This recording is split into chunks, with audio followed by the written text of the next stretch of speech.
Na parte de domingo, até quando, Senhor? Você já fez esta pergunta alguma vez? Até quando, Senhor? Eu já fiz muitas vezes essa pergunta. O salmista fez esta pergunta. Outros escritores também perguntaram. Até quando? Abra sua Bíblia em Abacuque. Abacuque capítulo 1 e o verso 2. Leia comigo. Até quando, Senhor, clamarei eu e tu não me escutarás? Gritarei violência e não salvarás? Até quando? Você está clamando a Deus? Você está buscando uma resposta de Deus? Também Abacuque buscou uma resposta de Deus. Não está errado perguntar, até quando, Senhor? Nós queremos o fim do pecado. Nós queremos um ponto final na história de Satanás. Nós queremos o céu. Nós queremos estar com Jesus para sempre. Por isso nós perguntamos, até quando, Senhor? Abra também a sua Bíblia em Salmos 13.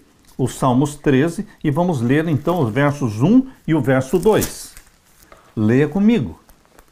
Até quando te esquecerás de mim, Senhor? Davi se sentia abandonado por Deus, perseguido por Saul, correndo de uma caverna a outra caverna, de um esconderijo a outro esconderijo, sendo perseguido pelo exército de Saul, que queria a morte dele, e ele clamava, até quando, Senhor? Esquecerás de mim, Senhor, para sempre? Até quando esconderás de mim o teu rosto? Ontem, visitando um amigo no hospital, ele dizia, até quando, Senhor? Vou ficar sofrendo, ele já está há 2 meses. Já está 2 meses deitado numa cama, sem poder andar, sentindo dores. E ele está perguntando, até quando, Senhor? Até quando consultarei, diz aqui o verso 2, Salmos 13, 2, até quando consultarei com a minha alma, tendo tristeza no meu coração cada dia? Até quando se exaltará sobre mim o meu inimigo?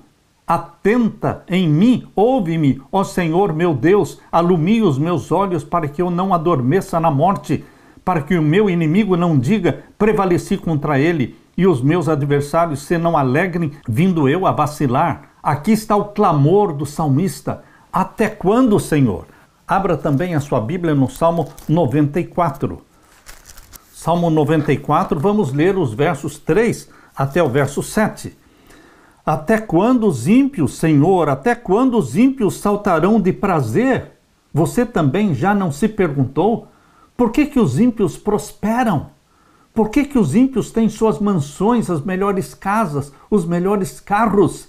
Parece que para eles tudo vai bem. Até quando, Senhor, os ímpios saltarão de prazer? Até quando proferirão e dirão coisas duras e se gloriarão todos os que praticam a iniquidade? Reduzem a pedaços o teu povo e afligem a tua herança, matam a viúva e o estrangeiro e ao órfão tiram a vida. E dizem, o Senhor não o verá, nem para isso atentará o Deus de Jacó. Até quando isso vai durar? Perguntava o salmista. Eu também pergunto, você também faz a mesma pergunta. O problema do mal, ele é expresso não apenas em contextos contemporâneos, nossos dias, mas na própria Bíblia. Como a Bíblia mostra a importância do problema do mal na experiência humana? Abra sua Bíblia em Jó. Jó capítulo 30 e o verso 26. Leia comigo. Todavia, aguardando eu o bem, eis que me veio o mal, e esperando eu a luz, veio a escuridão.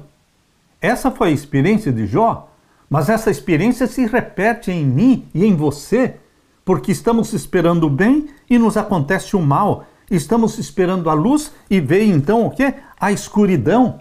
Leia também Jeremias, Jeremias capítulo 12 e o verso 1. Justo serias, ó Senhor, ainda que eu entrasse contigo num pleito, contudo falarei contigo dos teus juízos. Porque prospera o caminho dos ímpios? Vejam, é a mesma indignação de Davi, o salmista, e a mesma indignação de Jeremias. É a mesma indignação também de Abacuque. Aqui diz em Jeremias 12:1, porque prospera o caminho dos ímpios e vivem em paz todos os que cometem o mal aleivosamente.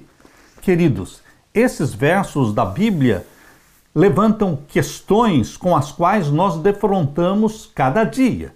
Por que aparentemente os ímpios prosperam e os que praticam o mal se beneficiam dele? E por que os justos sofrem? Onde está Deus quando ocorre o mal? Por que ele parece estar longe de nós e até mesmo escondido? Não é fácil enfrentar o silêncio de Deus. Jesus Cristo também enfrentou esta angústia chamada de o silêncio de Deus. Quando Jesus Cristo, na cruz do Calvário, ele orou dizendo: Deus meu, por que me desamparaste? Este foi o silêncio de Deus. Mas Deus, o Pai, não estava distante do Filho. O Filho não podia ver o Pai. Ele se sentia abandonado pelo Pai.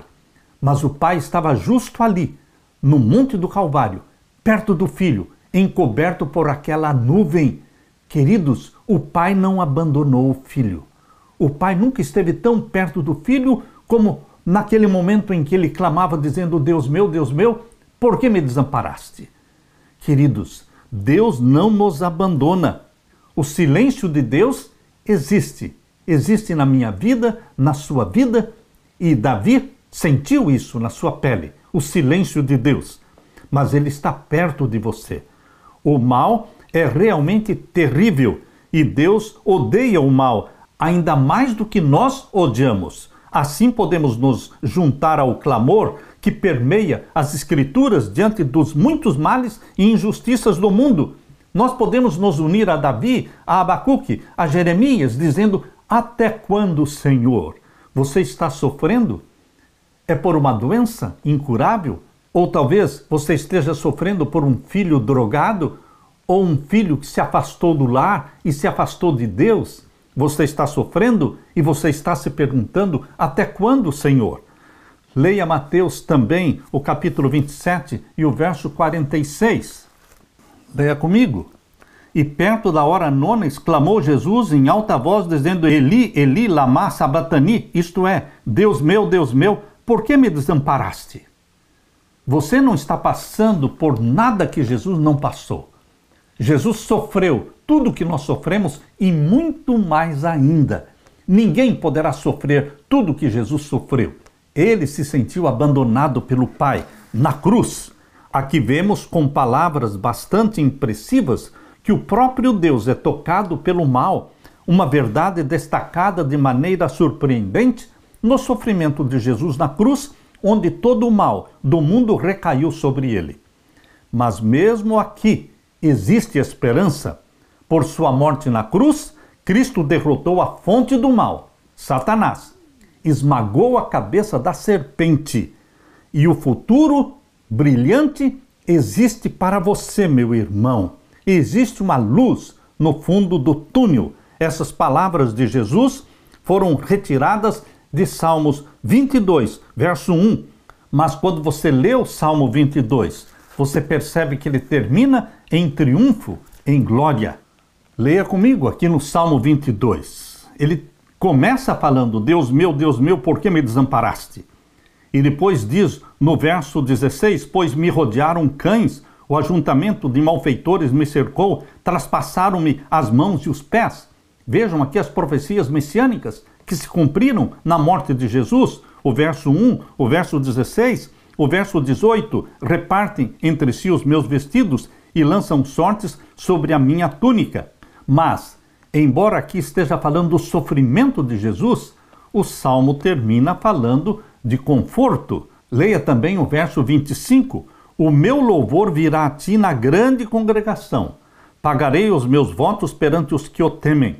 Os mansos comerão e se fartarão. Louvarão ao Senhor os que o buscam. O vosso coração viverá eternamente. Todos os limites da terra se lembrarão e se converterão ao Senhor, e todas as gerações das nações adorarão perante a tua face. Uma semente o servirá, verso 30, falará do Senhor de geração em geração. O Salmo termina em vitória, em glória para Deus. Meu querido irmão, na cruz, Jesus ansiava por uma esperança que naquele momento ele não conseguia ver. Você também não consegue ver a mão de Deus em meio às trevas. Quando você estiver caminhando pelo vale da sombra da morte, talvez você não vai enxergar a mão de Deus. não vai ouvir a voz de Deus, mas Ele está bem perto de você, cuidando de você como a menina dos seus olhos. Como você pode obter conforto dessa experiência de Jesus na cruz? Queridos, Deus o Pai estava junto de Jesus no Monte do Calvário e Deus o Pai está junto de você nas horas mais escuras, nas horas mais difíceis, na hora dura pela qual você está passando. Ele está com você. Ele não desampara por nenhum momento os seus filhos. Alegre-se e conforte-se, porque finalmente o sofrimento de Davi acabou.